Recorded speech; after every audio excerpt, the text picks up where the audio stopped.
और 100 करोड़ रुपए नगद तेलंगाना के मुख्यमंत्री की बेटी से सौदा करके दिखार गया। 5% से 12% यहाँ के शराब माफियाओं का कमीशन बढ़ा दिया। जब पोल खुली तो जेल जाने लगा। दूसरी तरफ मोदी जी हैं जिन्होंने देश में विकास के काम किए। मैं पूछना चाहता हूं, मोदी साहब ने कभी चुनाव से पहले कहा कि मैं जीतने के बाद गरीबों को मुफ्त में गैस कनेक्शन दूंगा? ये मोदी साहब ने चुनाव से पहले कभी कहा था क्या? याद है आपको? ये कहा था क्या? नहीं कहा था। मोदी साहब ने सबके जनधन खाते खुलवाए। ऐसे देश में 54 करोड़ लोगों के खाते खोलने का काम हुआ। मोदी साहब ने कभी कहा था कि मैं जनधन खाते हर गरीब के 0 बैलेंस से खुलवाऊंगा? चुनाव से पहले कहा था क्या मोदी जी ने? भाई जवाब दो, या तो हाँ या ना। नहीं कहा था ना?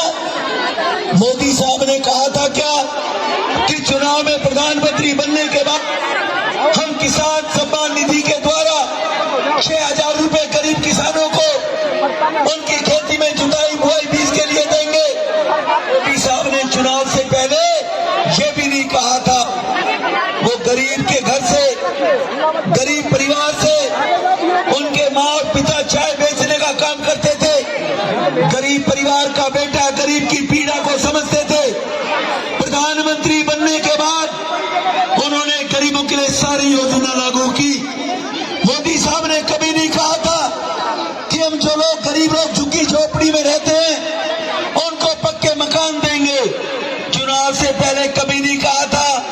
प्रधानमंत्री बनने के बाद, देश का बजट देखने के बाद, देश में जीएसटी लगाकर जो चोरी करते थे पैसे वाले बड़े बड़े लोग, वो टैक्स के पैसे को बचाकर पैसा इकट्ठा किया। 300 लाख करोड़ रुपया जीएसटी से आता है और देश में 4 करोड़ परिवारों के मकान बनाकर गरीबों को पक्का मकान देने का काम किया मोदी साहब ने। माता बहनों को 10 करोड़ लोगों को उज्ज्वला योजना से 10 करोड़ लोगों को कनेक्शन देने का काम हुआ। गरीब के उत्थान का काम हुआ। हमारे यहाँ भूमिहीन कैंप के अंदर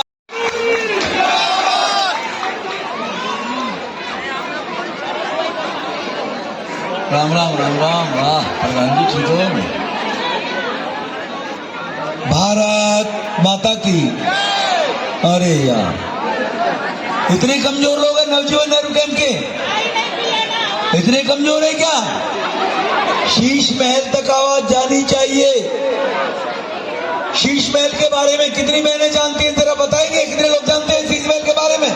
हाथ उठाकर बताएं जरा। सभी जानते हैं। तो आवाजें शीश महल तक जानी चाहिए, नहीं जानी चाहिए? जानी चाहिए ना? क्यों जानी चाहिए? कि 10 साल तक हम झुग्गियों में वही नार के जीवन जी रहे और तूने कहा केजरीवाल में कोठी नहीं लूंगा, अपने तो शीश महल बना लिया और हमें बुद्धू बना दिया। तो इसीलिए तेरे शीश महल की जड़ें हिलानी है। हिलानी है नहीं हिलानी है? ये पीछे वाले लोग क्यों कह रहे हैं नहीं हिलानी? क्या हिलानी है? तो आवाज जानी चाहिए ना। मैं देखता हूं कितने दम है नवजीवन कैंप के भाई बहनों में, नेहरू कैंप वालों में। भारत माता की। दमदार लोग हैं। डुग्गल साहब हिल गई जड़ें। अभी आपके बीच में हमारे उत्तर प्रदेश से योगी आदित्यनाथ के क्षेत्र से हमारे लोकसभा के सांसद और सुपरस्टार रवि किशन जी पहुंचने वाले 5-7 मिनट में। वो आपको सबको संबोधित करेंगे। उससे पहले मैं अपनी बहन भाइयों से कुछ निवेदन करने के लिए आया हूं। अब अगर आप निवेदन को सुनेंगे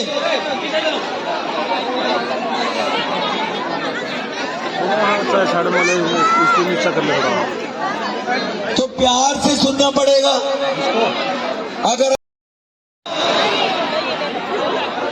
यहां पर मंडल के अध्यक्ष भाई मनोज गर्ग जी, पार्टी के जिला के उपाध्यक्ष भाई के दुग्गल जी, हमारे बीच में हमारे वसंत कुंज से निगम पार्षद भाई जगमोहन मेलावत जी, हमारे बीच में हमारे आदरणीय विधायक उत्तर प्रदेश से, अरे भाई इसमें नाम क्यों नहीं लिखा, देख लो फोन देख लो जरा, देखा हमारे उत्तर प्रदेश से विधायक आदरणीय भूपेश चौधरी जी सोनपुर से, सोनभद्र से सम्मान के योग्य भाई सुरेश सिंह जी, राहुल जी, सुल्तान सिंह जी, जो सचों से बात की हो, एक बार डीसीपी की मीटिंग बुलाई हो, केजरीवाल ने कभी डीसीपी को बुलाया हो, वो जानबूझकर दिल्ली में क्राइम करवाना चाहते हैं, क्योंकि उन्हें तो दिल्ली में कुछ किया नहीं, और दिल्ली में क्राइम होगा, नशाखोरी होगी तो चीख चीख कर कहते हैं पुलिस तो हमारे अंडर नहीं है, पुलिस तो हमारे अंडर नहीं है। अरे पुलिस तुम्हारे अंडर नहीं है, प्रोटोकॉल में मुख्यमंत्री हो। बताओ केजरीवाल, बताओ आतिशी मारलीना कि तुमने आज तक डीसीपी से, एसीपी से, एसएचओ से कभी कोई मीटिंग की हो तो वो कॉपी जारी करो, प्रेस कॉन्फ्रेंस करो। वो जानबूझकर यहाँ पर गुंडागर्दी करवाना चाहते हैं आम आदमी पार्टी के लोग, जिससे मोदी जी बदनाम हो।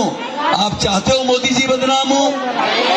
अगर नहीं चाहते तो मैं आपको विश्वास दिलाता हूं, भारतीय जनता पार्टी की सरकार बनने के बाद एक हफ्ते के अंदर अंदर भाजपा का मुख्यमंत्री जो भी बनेगा, कमिश्नर और डीसीपी साहब को बुलाकर आदेश कर देगा, जिसके इलाके में नशाखोरी पाई जाएगी वो एसएचओ को लाइन हाजिर कर दिया जाएगा, उसको एसएचओ रहने का कोई अधिकार नहीं होगा। ये मैं आपको विश्वास दिलाता हूँ। आपको भरोसा है ये बीजेपी कर सकती है, नहीं कर सकती है? भरोसा है ना? तो भरोसा है तो रवि किशन जी को बता दो, ये योगी जी को बताएंगे गोरखपुर जाकर कि योगी जी, जैसे आपने यूपी से गुंडे बदमाश भगा दिए, जेल में डाल दिए, अब दिल्ली के अंदर भी भाजपा आ रही है। दिल्ली के अंदर भी या तो गुंडे दिल्ली छोड़कर भाग जाएंगे और या जेल की सलाखों के पीछे होंगे। ये वहां के लोगों ने कह दिया है तो जोरदार ताली बजाकर रवि जी को बताओ। मैं आपका और ज्यादा समय न लेते हुए अपनी वाणी को विराम देता हूं और मैं थोड़ी देर के लिए 5 मिनट के लिए रवि जी से माफी मांगूंगा। चंद्र प्रकाश जी हमारे यहाँ से 3 बार के पार्षद हैं, गरीबों की सेवा के लिए हमेशा लगे रहते हैं दुख सुख में, कि वो भी 2 मिनट के लिए यहाँ लोगों को संबोधित कर। भाई चंद्र प्रकाश जी।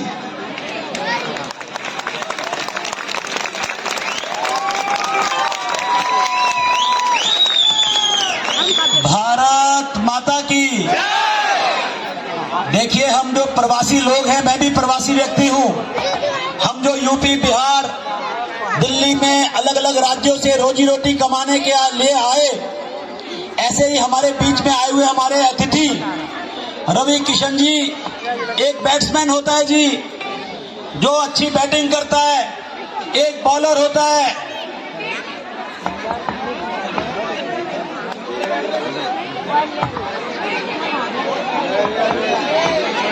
एक अच्छी फील्डिंग करता है, विकेट कीपिंग करता है।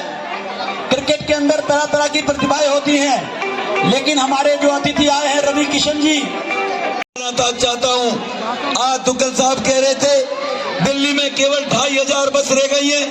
ये जो नीली बस चलती है ये कोई डीटीसी की, केजरीवाल की नहीं है, ये G20 के अंदर मोदी जी ने 1200 बस दिल्ली में भेजी है। इनके ड्राइवर भी केंद्र सरकार